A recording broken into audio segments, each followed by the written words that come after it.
Hello and welcome back to Scale War Machines and the final part in this series on the Young Miniatures German World War I Stormtrooper.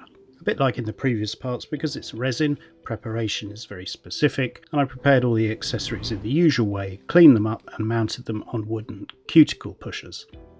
They were then sprayed with Andrea's excellent white primer in an aerosol. Now, I hesitated to make this video looking specifically at the accessories, but I felt it deserved its own dedicated film. The spray primer gives a really good solid base to work on and covers up any imperfections or problems with the resin, not that there were any in this case. To kick things off, I started by spraying this black shade.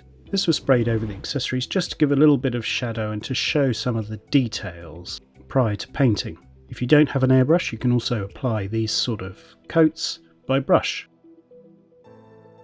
In this case you can see I've watered it down and applied it as a wash. This again gives definition and helps with future painting. As I had this black shade ready, I used it to pick out some of the details like the mess tin, straps, pipe and assorted extras. And then moved to the gas mask and applied another thick wash. Same principles here. What I'm looking to do is to get the black in all the shadows and recesses to help with future painting. On to the first colours, again from Andrea's excellent acrylic range. These are called Andrea Color and they're available from resellers like Hysterex Agents. I mixed up a mid-brown and applied it very loosely around the mask. I'm not too bothered about precision at this stage, I just want to block out the colours.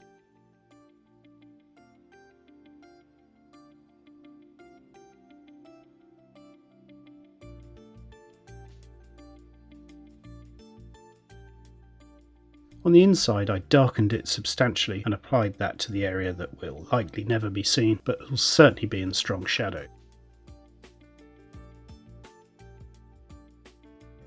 The principles are the same as before with the uniform here. The brown is lightened with an off-white and applied on all the highlights or creases. That gives you this sort of very rough, blocked out colour.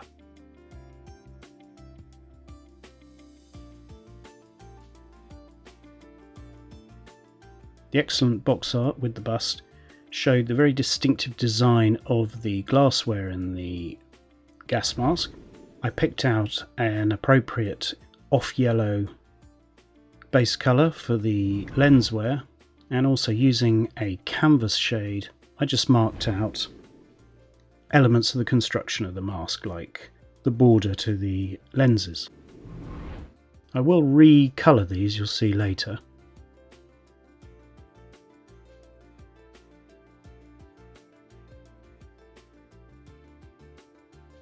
And I went for this bright green, and where I've got them I'll put all the references on screen. Time now to add the darkest shadows, and that would be the base mix, again from Andrea's excellent brown set.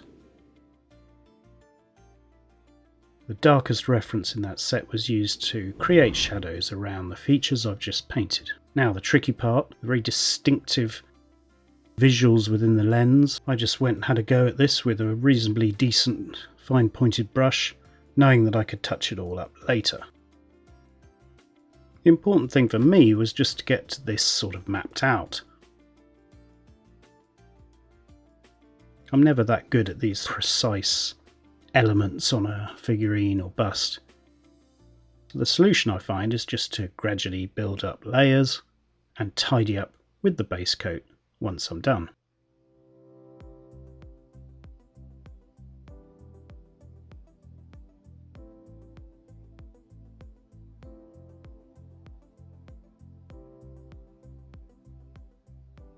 I've got an appearance I'm pretty much happy with, and now I neaten everything up.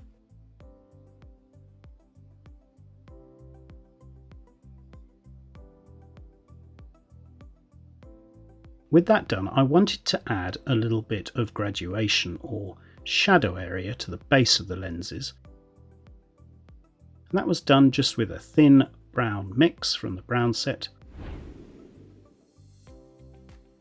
Just dabbed on and then blended. that provided a pleasing darkened area at the base of the glassware. Here I am just adding something that will reflect, in this case it's Aqua Magic from Deluxe Materials, which will add a bit of a sheen. I'll come back to painting the filter part of the gas mask later, but this is how it's looking at this stage.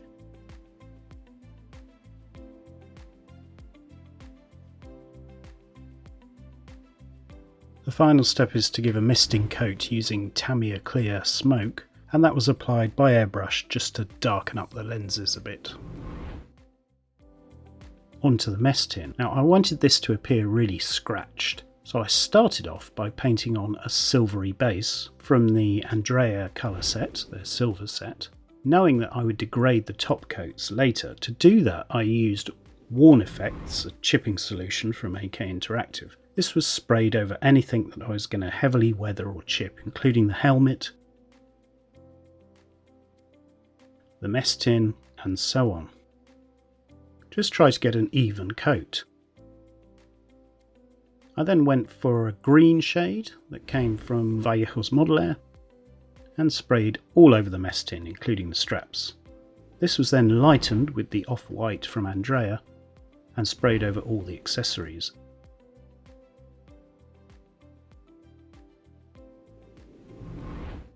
Including in this case the filter, but also the mess tin to give a highlighted area.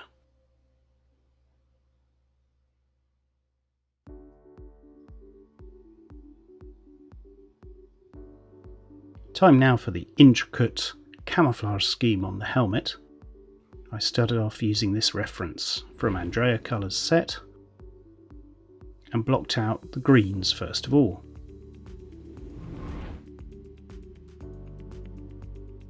This was followed by the browns. Again, trying to get it as neat as possible, but not worrying about it too much because there's going to be black borders in between all these colours, so you can neaten things up. The yellow shade was a little bit more translucent, so I applied a couple of coats. Here you can see me applying the first coat. And you can see after 2 coats it's given a nice deep yellowish colour. Time to paint the black markings or delineation between the shapes. This very Art Deco camo style, very typical of the German Stormtroopers. Time now to erode all those top coats, and I'm using of course a flat wide brush laden with water, and what that does is it attacks the top coat. You should all be familiar with chipping now, but for those who don't know, what happens is the water reacts with the chipping solution underneath and degrades the top coat. You don't have to always use a flat brush, you can also scrape with things like interdental sticks or scalpels, and that will start the process of damaging the paint, and then you can further erode it with the wet flat brush. Now clearly the helmet is going to be very battered and damaged and weathered from the environment and battle, so that yielded a nice damaged paint coat.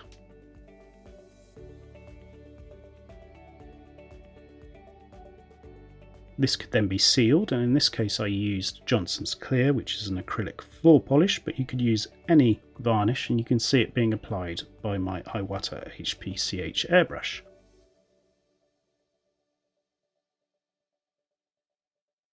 And then it's time to add mud, dust and effects, which of course are going to be prevalent in a trench warfare environment. I started off by spraying some of this wilder dust effect through the airbrush. It's an enamel. I started off just spraying at low pressure and accumulating it around the sort of shape of the lower rim of the helmet. And then I gave it a general light dusting of the wilder reference. To add stippling and dust specks, I used the stippling method by turning down the air pressure, and that creates dots or specks. I've covered it in multiple videos. And then to add streaks, what you can do is take a moistened brush that's been moistened with thinners and draw the dust spots down.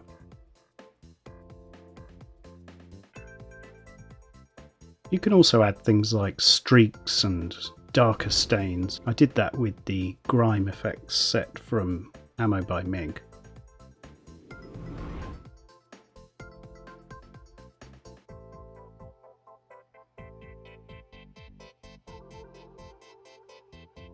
Once dry, it was given a coat of Humbrol chocolate as the final mud top coat, and further vertical streaks were created with a small and a wider flat brush. Time to mount it on the pedestal and try everything out.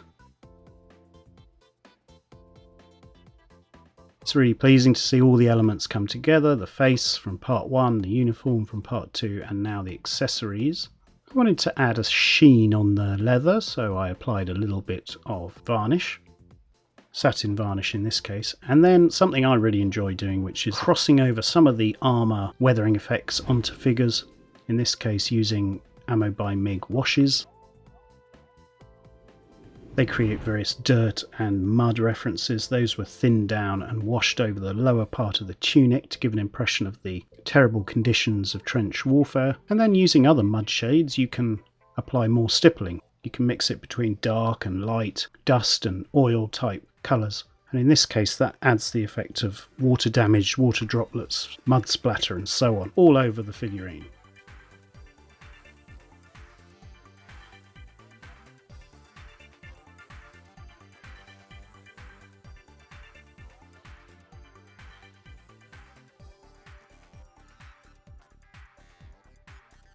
With that done, final touches of moisture were added around the helmet. Any final elements of blending were undertaken. Elements like the pipe and the helmet strap were attached, and the figure is pretty much there.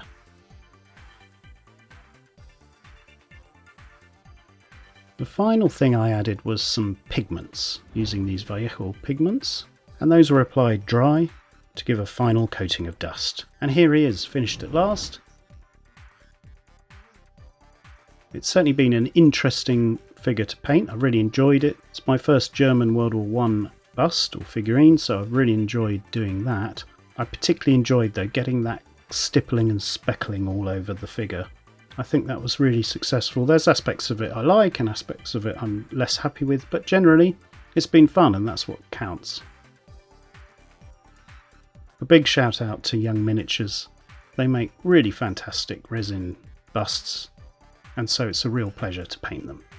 Anyway, thanks for watching and see you soon.